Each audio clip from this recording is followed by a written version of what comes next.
past snowstorm, I've been feeling a little bit under the weather lately, and I figured today would be a nice day to get out there and go for a hike.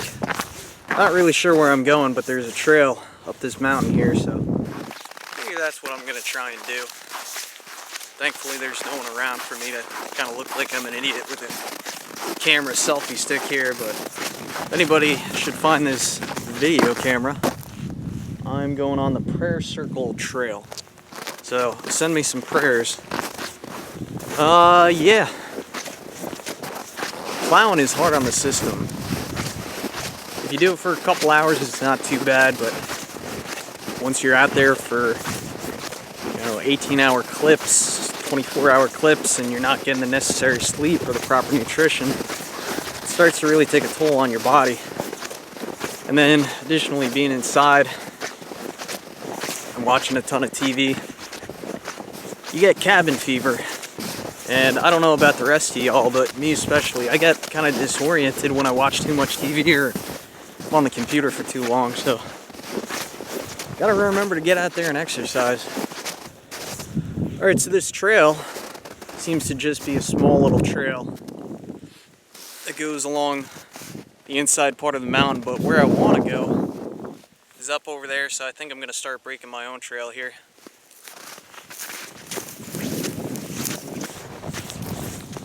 I guess you could just call this bushwhacking, except the bushes aren't too bad. This terrain's kind of crazy. From what I remember, I've been told that there used to be a Ford manufacturing plant up over here. Oh, and we might have a problem here.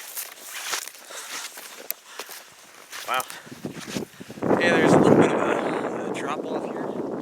Probably goes down about 40 foot.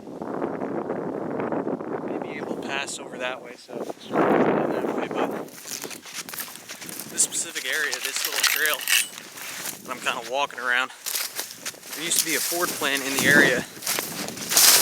And back in the day, before all these regulations and such, they ended up dumping a lot of hazardous chemicals into the ground here. And there is an environmentalist who did a lot of research on the ground and a lot of sampling, and came to discover that the ground was very polluted from the Ford manufacturing plant.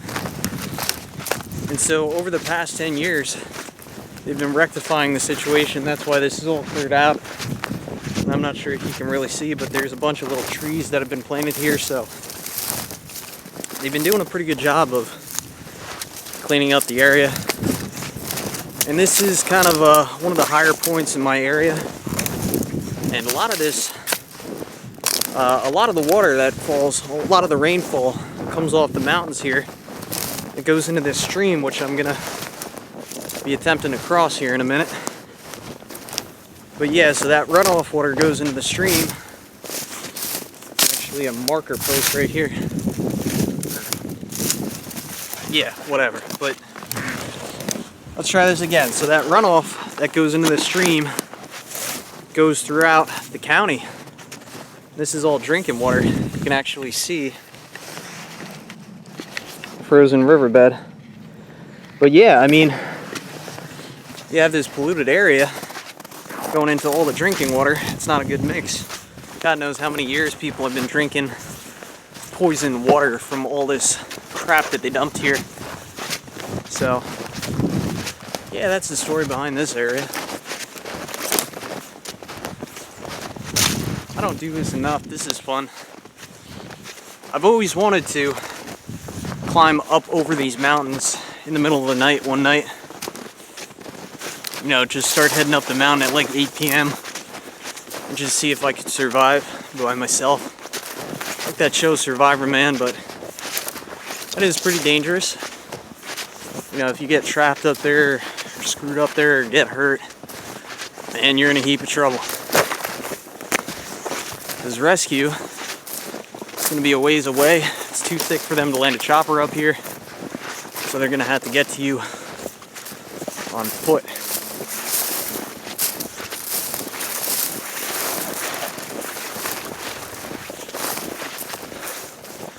Alright, I've come to a power line trail now. Pretty beautiful, actually. I'm going to walk this power line trail for a while. And for those of you safety Nazis out there, yes, I have notified somebody where I'm going to be. And because it's winter out and there's snow, if somebody does need to follow me, all they got to do is just track my footprints and they'll come right to my body. But I think I'm pretty safe for right now. Making pretty good progress here. Kind of along a ledge right now. But I gotta show you these rocks. I don't know how much justice the camera will do this, but it's quite beautiful. So now I'm just walking along this goat trail right now. And I actually came across some tracks of other people. That's the trail I'm walking on right now, so it looks like some people have been up here since it snowed. I don't know if any of you are rock climbers out there, but that's a real nice crack to climb right there. Go around to the top, throw a top rope up there, or if you want to get a couple cams. It's been a while since I've done some climbing, but yeah, it's a nice little crack there. Got some nice holds, maybe it's a 5.9-ish, somewhere along that scale. In rock climbing, they have scales to grade the difficulty of climbs. So for top roping, or straight climbing up the edges of cliff faces or whatever, they're generally judged by 5.8, which that's like the easiest one. Then you have 5.9, more difficult, 5.10, 11, 5.12, so on and so forth. That's how that goes. And then you have the shorter walls, which we call them bouldering walls. And that's normally where you set up a mat at the bottom. Those go by V0, V1, V2, V3. Man, this is beautiful up here. I really got to come up here more often. Oh, there's a sinkhole.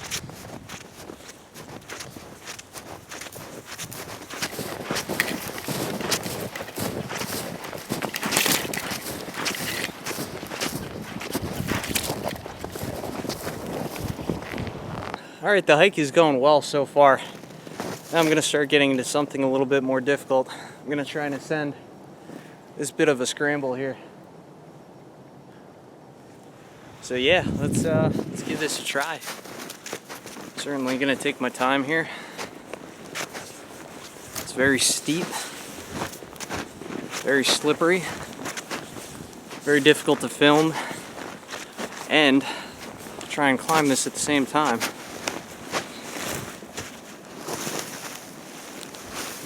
Not going up there. You know, I always wondered if I would physically, mentally be able to ever climb Mount Everest or something like that. I tell you, just climbing this little thing is very challenging. I know when they climb Mount Everest, though, they have crampons and stuff like that. I know Mount Everest isn't even the most difficult mountain to climb. It's just the highest, I believe. Kilimanjaro is the most, or yeah, I think it's the most difficult mountain to climb. I'm pretty sure. Yeah, pretty certain about that, but the challenge with Mount Everest is there's very little possibility of rescue. And additionally, what really gets you with Mount Everest, from what I've heard, is the lack of oxygen. So it's important to get acclimated to the oxygen deficient atmosphere, because if you just try to rush it, then you're gonna get sick and you're not gonna be thinking straight, and that's what will get you killed. So yeah, man, this is it's kind of fun and thrilling and dangerous all at the same time. It'll definitely be interesting to see how I do getting back down here. Another thing too, I know I got quite a few hours of sunlight left. I got at least 3 hours, but God forbid if I was to get trapped up here for the night. It's pretty important that I try to make sure that I don't let myself sweat too much, because if I am trapped up here, I don't have matches on me. I'm not gonna have a a good way to make a fire. And sweat is definitely your enemy, because once you stop moving, then everything gets a lot cooler, a lot quicker. It's like, do I really make snowplow videos, or am I making more of a survival video now? Whew. I think I'm gonna stop for a minute, let myself catch my breath and air out, and then try and keep moving up this mountain here. Alright, I'm making out okay here. Thinking I might call this journey quits kind of soon. Look over yonder. There's a little bit more of a peak to the mountain over there. But you remember those cliffs I was showing you a little bit earlier? We're about at the top of them right now. And there is quite a nice view here. Nice opening. That is the New York State Thruway right beneath us. I'm not sure if you're going to be able to see it, but off in the distance there, off the trailing edge of that mountain, is the Freedom Tower. It's actually New York City. Alright, so I'm walking back down the mountain now. When I initially came up this mountain, I came up on the backside, which is over there. And I'm going to take a little bit of a risk here and try and come down the mountain the front side. This is the front side over here, and that's the area in which it's parked. So, not really sure how this is going to go. I know it can be done because I've gone hiking here in the summertime in the past. So there definitely is a way to go down. It's just going to be much more challenging in the snow. But I'm doing alright for right now because the ridge of this mountain is gently downgrading. So for now, I'm just going to keep following that, which seems like it's going to be a safe bet. And then once thought I heard something. Then once we start needing to drop down a bit faster, then we're just going to pick the safest route and hope for the best. I can tell you right now, this is already going to suck. It's a lot easier going up snow-covered mountains than coming down them. I can tell you that much. Should have brought a sled or a toboggan. Here we go. I'm going to start coming down this. Yeah, I might just have to kind of slide down this.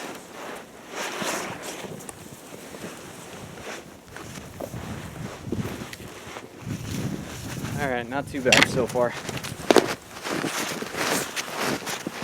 Yeah, it's gonna get worse, I know. Yeah, perhaps this wasn't one of my better ideas here, but I'll make it down. Very slowly and carefully.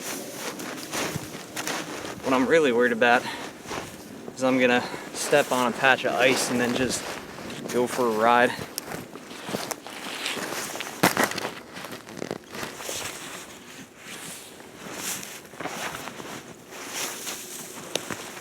Trick with this is just keep your weight back. If you feel yourself start to go, just throw your body on the ground, create as much friction as possible,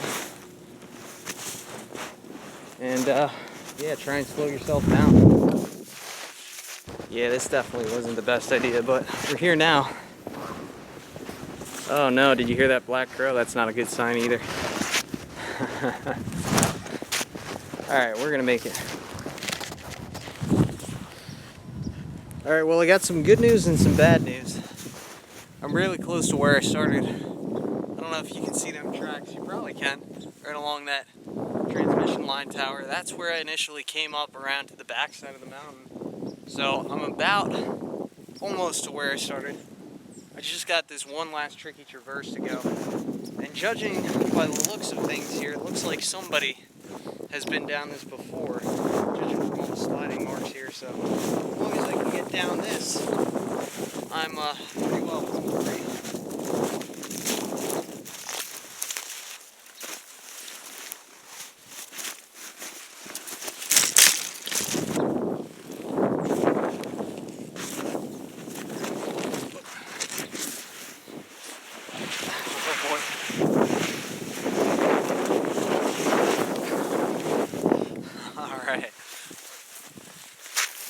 rock was gonna jam into my knee at the last second there, but we're in good shape. Now it's just a matter of walking back to the truck.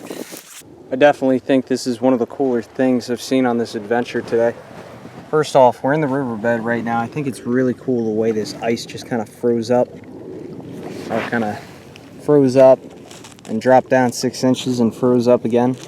And then something really cool, if you look very carefully, you can hear, very faintly see the water running underneath the ice. It's probably about 6 inches of ice that separate between the outside air and that running water under there, so I thought that was a pretty cool find. Being fascinated by this riverbed, I decided to walk down a little bit further, and I found one spot where the ice has an opening in which I almost fell through. I was always curious how birds get their drinks in wintertime, whether they just eat the snow or do happen to find a source of running water, but it would appear that I've just made a larger hole for them to drink out of. Still pretty cool. Glad I didn't get wet.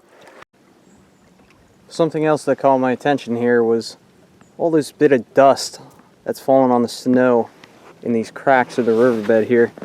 And my guess would be that birds come in here and this material, this soil, is actually somewhat loose.